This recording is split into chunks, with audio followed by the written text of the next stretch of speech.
เป็นพระเจ้าพระสงฆ์ในความเป็นพระเจ้าพระสงฆ์คือดำรงสมณวิสัยสมณะคารวะเพศสมบันพชิตซึ่งก็ถือว่ามีโอกาสใกล้ตรงไหนก็ไปขินไปตาลพระเจ้าพระสงฆ์ระดับ80-90มาได้มีอยู่บ่อยๆเมื่อวันที่24ที่ผ่านมาก็มีวัดหัวดงอำเภอสารพีและวัดสลีจุมส่วนที่วัดสันปะคอยนี่อาตมาภาพก็มีความใกล้ชิดสนิทสนมอยู่ช่วงหนึ่งครูบาทองคำหรือพระครูสุวัตวรคุณเนาะครูบาวัดสันปะคอยเพิ่นก็สมัยเพิ่นยังสบายไปไหนมาไหนไปกินไปทานเนาะเป็นพระเถระชั้นผู้ใหญ่หน้าเคารพกราบไหว้หน้าสักการะบูชา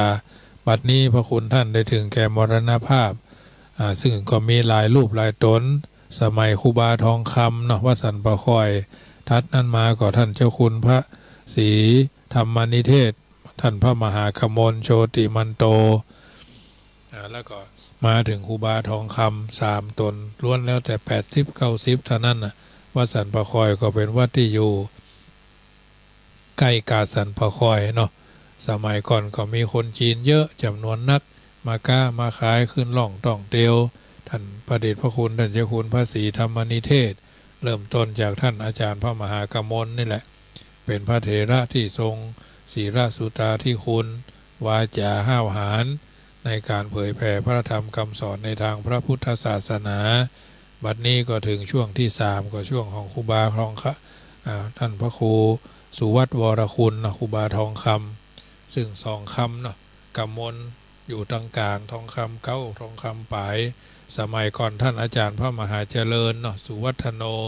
ก็ถึงแก่มรณภาพไปบิณฑบาตรถมอเตอร์ไซค์จนเนาะเขาไปเอวเมื่อค่ำยามคืนพลิกมาเนี่ยกำไพเวนมันท่านพระมหาเจริญก็เป็นรองเจ้าอาวาสสมัยนั้นก็มีความใกล้ชิดสนิทสนมกันอยู่เพิ่นก็มาวัดจังกำ2-3 เตื้อก่อนที่จะฉลองปรริญญาธรรม8 ประโยคนี่เพิ่นก็ถึงแก่มรณภาพเพียก่อน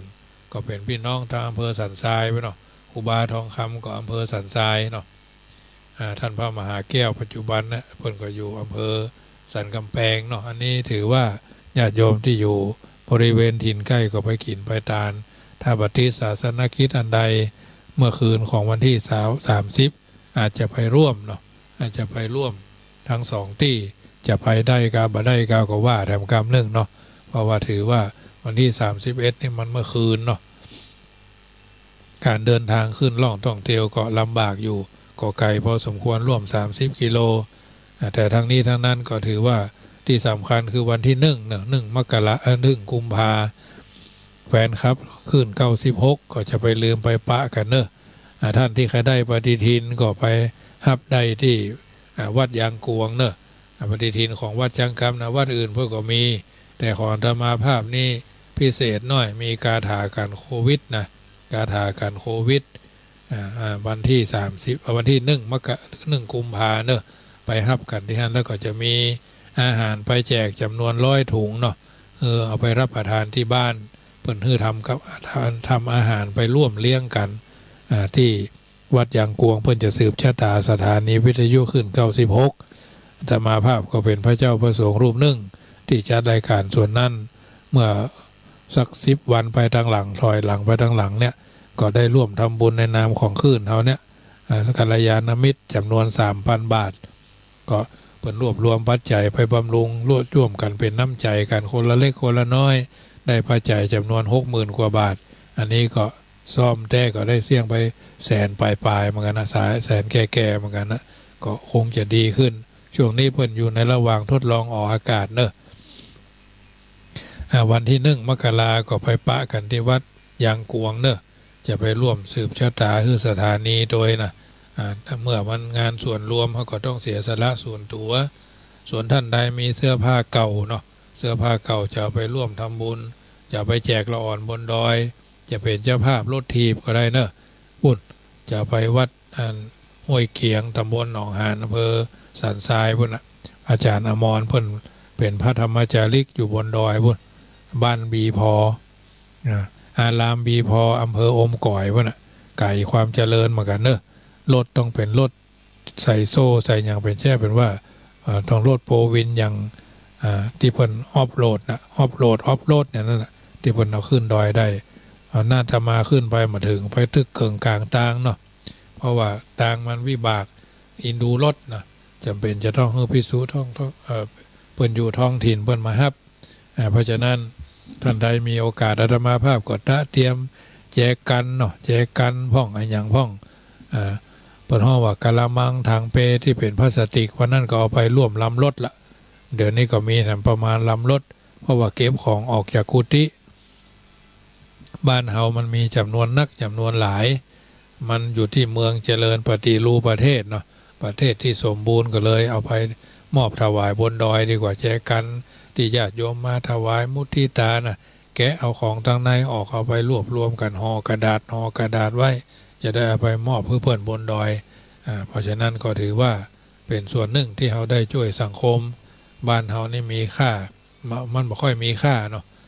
ก็เลยเอาไปให้บนดอยคงจะดีคงจะเป็นประโยชน์แก่ชุมชนจำนวนนั้นนะวันหน้าวันตาเขามีโอกาสก็จะได้บุญต่อบุญใครจะบริจาคเสื้อผ้าที่ใช้แล้วก็ได้เอามาบริจาคอยู่จุดไหนมุ่งใดมาบ่ได้ก็จะได้ไปฮับเอาที่บ้านก็ได้เนอะวันนี้ก็ขออนุโมทนากับโยมแม่ศรีลาเนาะตั้งหลังน้ำมันปตทคลังปตทเพิ่นร่วมทำบุญมา500 บาทในการบูรณะกุฏิสงฆ์ที่วัดจังกำก็จะมีการบูรณะกุฏิสงฆ์จำนวน 2,564 ตารางเมตร2,564 ตารางเมตรละ200ช่วยกันไปเถอะญาติโยมเฮาบัดได้มีโอกาสมาอยู่เฮาก็ได้สร้างสตางค์200ต้องการ 2,564 ท่านละ200ก็บ่นักหนาสากันเนาะการบูรณะกุฏิการบูรณะวิหารการบูรณะอุโบสถการบูรณะเจดีย์ก็ถือว่าเฮาทำของเก่าคือมันใหม่ขึ้นตามสมควรนะบ่ได้ทำลายบ่ได้ทำให้สลายคือมันปรากฏดั้งเดิมจ่อฟ้าก็มี6 ตัวป้านลมก็มี28 ตัวนาคตันก็มี28 ตัวญาติโยมท่านใดจะเป็นเจ้าภาพก็สามารถแจ้งความประสงค์ได้กระดิ่งก็จะต้องใส่เนาะกระดิ่งก็จะต้องใส่ถือว่าเป็นกุฏิที่ทรงศิลปะล้านนาประยุกต์นะมีจ่อฟ้ามีเพราะมีจ่อฟ้ามีป้านลมมีนาคตันมีกระดิ่งซึ่งก็เป็นเพิ่นว่าศิลปะพื้นบ้านล้านนาเฮาให้บดีก็ใส่บ่ได้นะครูบาอาจารย์เพิ่นแหกเอาไว้ก็ถือว่าเป็นส่วนหนึ่งที่จะได้สร้างให้เป็นวัตถุสิ่งของคือคนรุ่นหลังได้พอได้กอยว่าคนรุ่นก่อนเพิ่นมีความละเอียดถี่ถ้วนในการอยู่ในสังคมส่วนใดส่วนหนึ่งก็เป็นมังคละแก่การดำเนินชีวิตเท่าท่านทั้งหลายเมื่อตะคืนนี่ได้เกี่ยวกับพ่อแม่ญาติพี่น้องตลอดจนบรรดาท่านผู้ที่เป็นพ่อบ้านแม่เรือนทั้งหลายได้ทบทวนแถมคำว่าเกี่ยวกับเรือน3 น้ำ 4พ่อบ้านเปรียบเหมือนหลังคาฝาครัวลมเรือน3ก็เรือนรับแขกเรือนนอนเนาะเรือน3 น้ำ 4ไฟนึ่งนะเรือนรับแขกเรือนนอนเรือนนอนนะเรือนรับแขกเรือนนอนแล้วก็ถือว่าน้ำ4นะน้ำ4ก็คือน้ำกินน้ำใจน้ำมือน้ำใจน้ำนมเนาะแล้วก็ไฟก็คือไฟทางนอกไฟทางในที่มันไม่ลามในตัวเฮานี่แหละทุกวันนะถึงคนถึงพ่อใจถึงแม่ยิงอันนี้ถือว่าเป็นสิ่งที่จะต้องพิจารณาทบทวนวิถีชีวิตของแต่ละคนแต่ละท่านคือเป็นมังคละแต่ต่อไปหน้าที่ของลูกเต้าเราล้านก็ท่านเลี้ยงมาก็เลี้ยงท่านตอบทำกิจการของท่านดำรงวงตระกูลประพฤติตนคือเป็นคนควรรับทรัพย์มรดกเมื่อท่านล่วงลับไปแล้วทำบุญอุทิศให้เพื่อนจึงมีคำกรสอนใจเอาไว้ว่าเมื่อแก่เฒ่าหมายเจ้าเฝ้ารับใช้เมื่อยามไข้หมายเจ้าเฝ้ารักษาเมื่อยามถึงบรรตายวายชีวาหวังลูกช่วยปิดตาเมื่อสิ้นใจทีนี้มีอุดมภาษิตเพิ่นบอกว่าจะนับว่าผู้ที่มีลูกหลายคนว่าเป็นคนโชคดีได้อย่างไรถ้า บุตรครอบครัวนั่นเป็นเสมือนท่านานเปล่าเต็มยุ่งนะถ้านานเปล่าเต็มยุ่งได้ลูกบ่าวเพียงคนเดียวดีกว่าถ้าบุตรนั่นเป็นที่เปิ่งแก่สกุลและเป็นสีสง่าแก่พ่อแก่แม่สองถ้าพ่อแม่มีบุตรที่บัเฉลียวฉลาดหรือประพฤติธรรมจรรยาแล้วพ่อแม่จะได้ประโยชน์อันใดบ้างจากบุตรนอกจากความรำคาญใจ 3. ถ้าพ่อแม่มีลูกดีหรือลูกบ่าวดีก็ย่อมเป็นเกียรติยศเปรียบเหมือนกันสอนแม้จะทำด้วยไม้อันวิจิตรแข็งแรงถ้าปราศจากสายเสียแล้วจะยิงได้อย่างใด 4. มีบุตรที่เฉลียวฉลาดเพียงคนเดียวดีกว่าจะมีบุตรที่โง่ตั้ง100 คนอันว่ารัศมีดวงจันทร์เพียงดวงเดียวแม้รัศมีของดวงดาวตั้ง100จะทำมาอย่างฮื้อแจ้งได้ดวงจันทร์ดวงเดียวเจิดจ้ากลางหน้าผาอากาศอย่างช่วงเนี้ยถ้าที่ใดบ่มีเมฆมีฟ้าบ่มีอากาศขมุกขมัวก็จะหันเดือนแจ้งเนาะวันนี้ทุเจ้าแต่ละวัดก็หัวใสมงเมงแหละเพราะเป็นวันโกนญาติโยมวันผู้เป็นวันศีลเดือน5เพ็งเนาะประการที่5เนาะคุณสมบัติและความงามเป็นทรัพย์ของสตรีความรู้เป็นทรัพย์ของบุรุษศีลเป็นทรัพย์ของทุเจ้าพระเนรแต่ความกตัญญูต่อพ่อต่อแม่เป็นทรัพย์ของบุตรนะคุณสมบัติความงามเป็นสมบัติของสตรีทั่วไปความรู้เป็นสมบัติของบุรุษทั้งหลายศีลเป็นทรัพย์ของภิกษุสามเณรบวชเก่าบวชใหม่ก็ต้องมีศีลมีทรัพย์แต่ความกตัญญูกตเวทีต่อพ่อต่อแม่เป็นทรัพย์ของบุตรทุกคนนะประการที่6บ่มีลูกมีแล้วตายก็ดีบ่มีลูกก็ดีมีแล้วตายก็ดียังอยู่แต่โง่ในบรรดา3 ลูกเนี่ยควรเลือกเอา2 อย่างข้างต้นดีกว่าอย่างที่3นะเพราะพ่อแม่จะต้องระทมข่มขืนโทมนัสไปตลอดชีวิตบ่มีลูกนะและก็ลูกตายยังดีกว่ามีลูกแล้วแต่ลูกโง่นะไม่ฉลาดไม่เอาการเอางานเป็นปากเป็นเดือดเป็นดังขำมาแรงมาด่าพ่อตีแม่ขู่เอาสตังลาตำลาก็ตีพ่อบุ๊บแม่นะลักเล็กขโมยน้อยนะเจ้ามาเปิ่นยาการก็ว่าเนี่ยนอนเป็นตูดโด่งอยู่ในที่นอนเปิ่นไปทำการทำงานก่อมไปขำมาแรงมาตะรถได้ก็ไปเพื่อนฝูงป้ามาก็ไปเนี่ยเอาเพื่อนว่าเอาเขาว่าเนี่ยพ่อแม่ทุกข์ใจถ้าครอบครัวมีอย่างอี้บางคนก็อาจจะทุกข์ใจมาได้ชีวิตค่อนข้างกึ่งคนแล้วหันลูกคนอื่นพ่อคนอื่นบางทีก็พ่อก็ดีพ่อก็ดีลูกก็ดีแม่มันรู้ธรรมะบางทีลูกก็ดีแม่ก็ดีพ่อมันรู้ธรรมะบางทีพ่อก็ดีแม่ก็ดีลูกรู้ทำไรมันถึงมีอย่างนั้นอย่างนี้นะมันถึงแบบเพื่อนพ่อมันไม่เสมอภาคนะมันเหลื่อมล้ำซึ่งกันและกันอย่างในวัดก็เหมือนกันนะตู้หลวงกับตู้หลวงก็ดีพระเนนขี้ข้านเนี่ยเหมาะตู้เจ้าลองขี้ข้านเนี่ยเหมาะเดือตู้ลองขยันตู้หลวงขี้ข้านเนี่ยเหมาะมันถึงแบบเสมอภาคนะแต่ถ้าตั้งใจจะมาพัฒนาแล้วก็ต้องอดเปรี้ยวไว้กินหวานอดสารได้ซ่าเหมือนกันญาติโยม เพราะฉะนั้นมีลูกไม่มีลูกมีลูกแล้วตายยังดีกว่ามีลูกแล้วโง่นะประการที่7โอวาทของพ่อของแม่ย่อมทำให้ลูกฉลาดเฉลียวได้ใช่ว่าลูกจะเฉลียวฉลาดขึ้นเองเท่านั้นก็บ่ใช่นะพ่อแม่ต้องแนะคือทำนำคือคิดปากพอเป็นปอดอะไรนะว่าเจ้าว่าแรงว่าเจ้าว่าแรงแต่คืนนิยมแม่ตั้งห่างดงเพื่อก็โทรมามันถึงอันแต่ท่านมานะอาตมาภาพกระเทาะหรอกระเทาะจิตกระเทาะใจกระเทาะความรู้สึกที่เฮามีเฮาท่านทั้งหลายนี่ก็บ่ค่อยมีปัญหาแต่บางคนที่เพิ่นผ่านร้อนผ่านหนาวมาแล้วว่าเพิ่นห้องว่า มันเป็นความรู้สึกในใจมีคนผู้ใดไผ่ผู้หนึ่งเอามาอู้คือฟังอาตมาภาพก็ถือเอาเก็ดเล็กเก็ดน้อยหมดเนี้ยที่ได้รับจากญาติโยมก็ดีได้รับจากพ่อแม่หรือเฮาสาพานสัมผัสมาก็ดีอย่างทำกับข้าวกับปลาเนี่ยหรือเพียวพัดปัดกวาดเกี่ยวกับบ้านกับจองกับหอกับเฮือนกับการเสียสละเวลาส่วนตัวเพื่อส่วนรวมนี่นะถ้าเขาเป็นคนหันแก่ตัวจิบาจิแหงเนี่ยมันตึงมาเจริญนะญาติโยมเพราะฉะนั้นพ่อแม่ก็ต้องเป็นครูกู้แรกหรออ้าวลูกเฮ้ยตื่นได้แล้วลูกเฮ้ยไปเนี่ยไปทำงานไปเนี่ยกะไปโรงเรียนโว้ยลูกล้างหน้าแปรงฟันแล้วเดี๋ยวขวายแล้วเดี๋ยวรถมาบัดตานหน้าเนี่ยใหม่ๆแต่ก่อนนี้เพิ่นพลาดพาเลทลูกหรอมาเดี๋ยวพ่อเถอะก็เดี๋ยวเอาแหมน้อยห้องตี 5มาลูกเอา6 โมง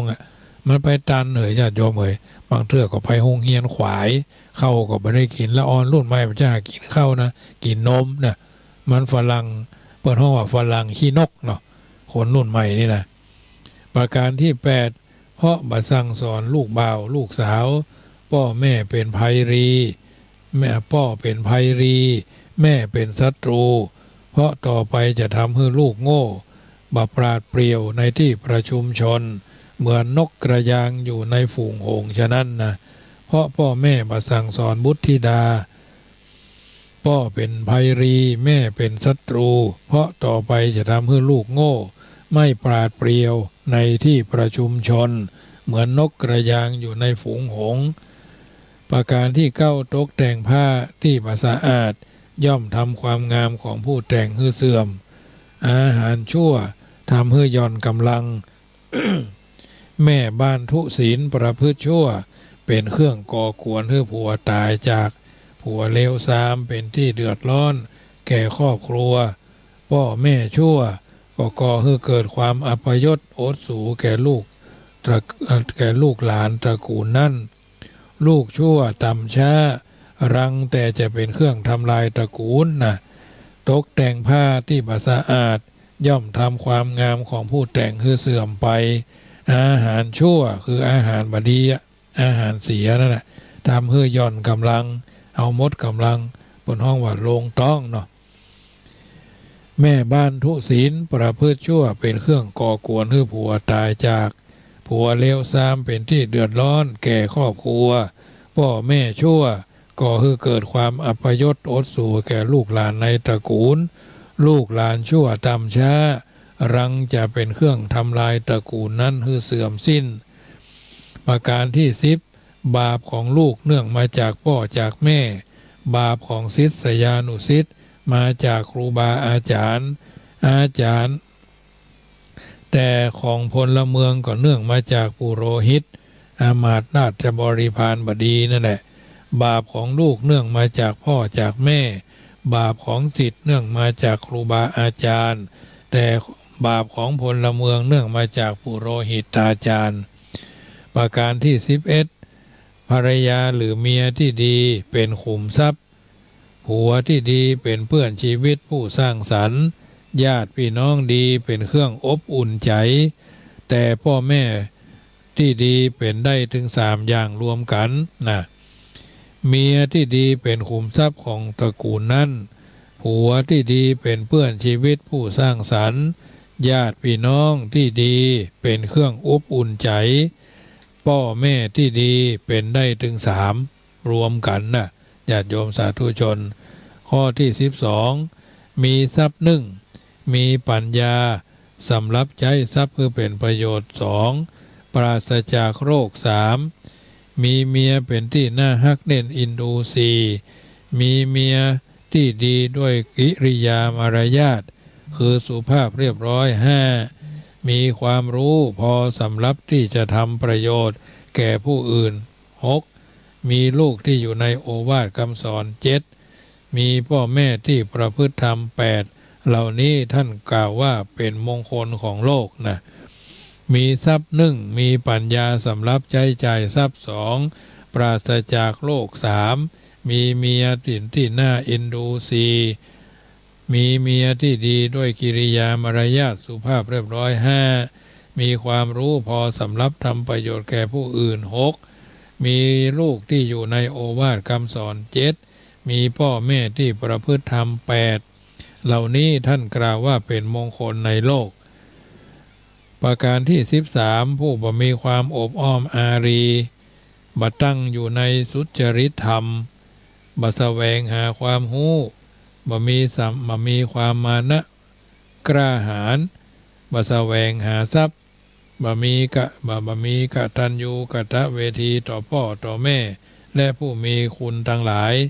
เหล่านี้แม้จะเป็นลูกของพ่อแม่ในตระกูลที่ดีแต่ก็เกิดมาหาประโยชน์อันใดบ่ได้เลยนะผู้บ่มีความอบอ้อมอารี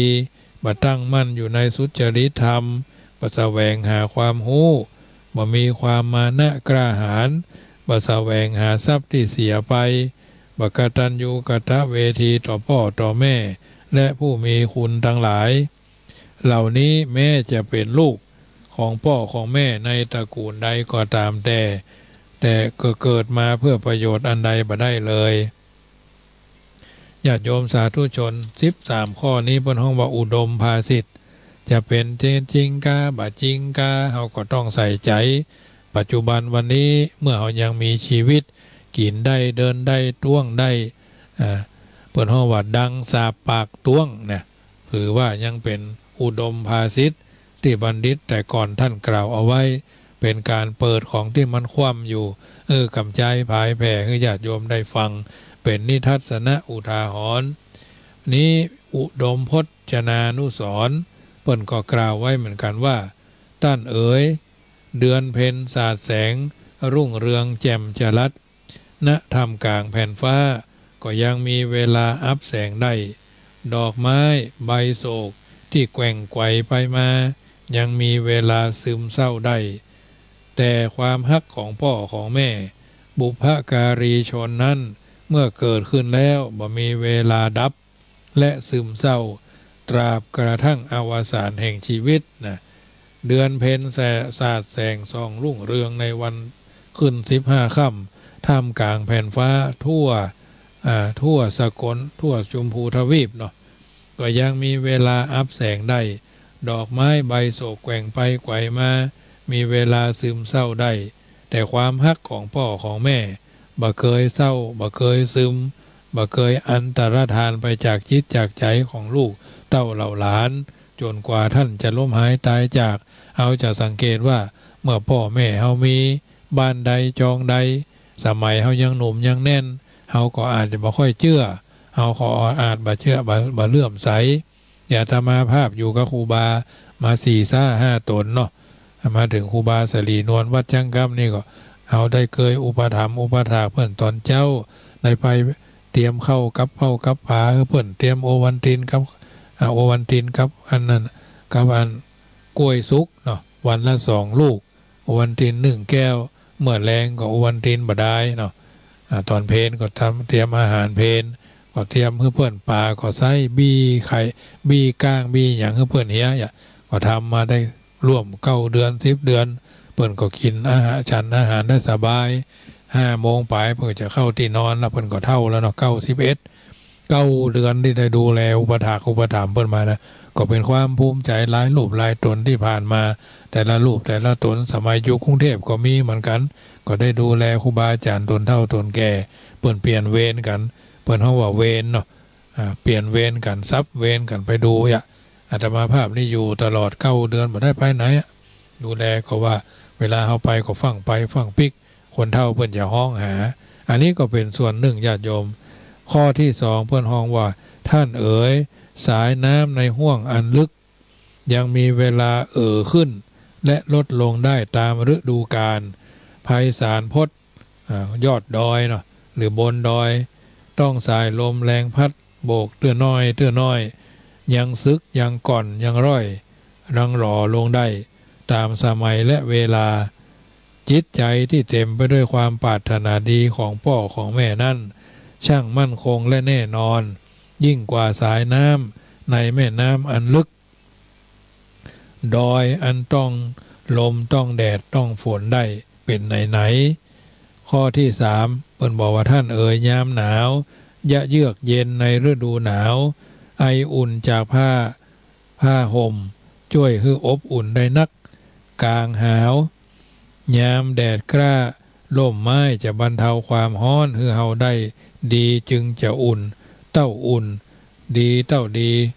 ทีนี้ไออุ่นจากกวงแขนของพ่อของแม่นั่นอบอุ่นเย็นยิ่งกว่าสิ่งที่อบอุ่นและสิ่งที่เย็นทั้งหลายในโลกนี้รวมกัน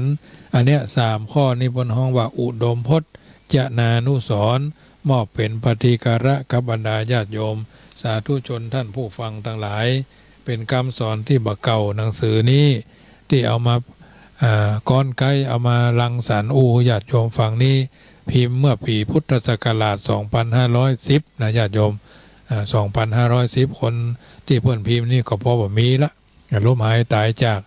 เป็นของจังหวัดลำปางพุ่นน่ะพอดีไปลำปางไปหานมาก็เลยเปิดเหนือเปิดใต้เปิดหัวเปิดหางดู